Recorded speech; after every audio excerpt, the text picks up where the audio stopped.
In 1990, these images made headlines around the world.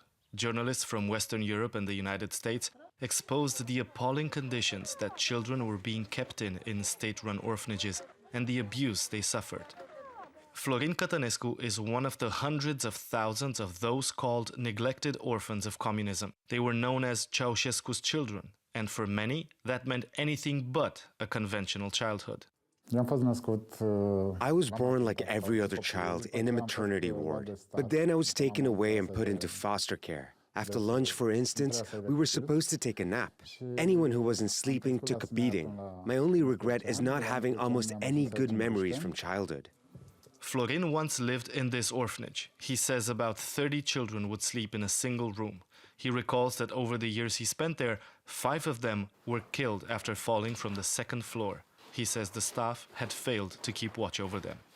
Last year, the Institute for the Investigation of Communist Crimes published the results of its investigation into 3 former orphanages, and it recorded the death of 771 children.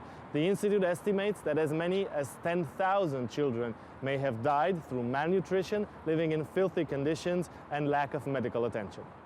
The responsibility is very hard to attribute.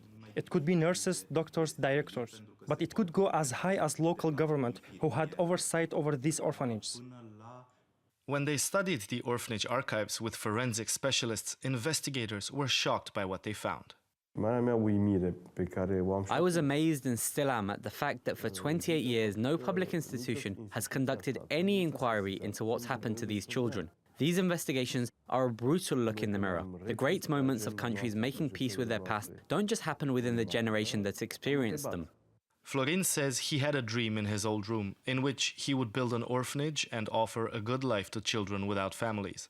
Then he realized there's another, even bigger gap to fill, helping those who came out of the system at the age of 18 and who found they had no support to help them adapt to adult life.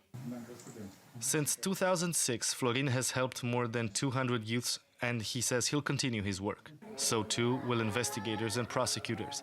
And this year they expect to record even more crimes of abuse and murder committed on young children in Romania's communist-era orphanages.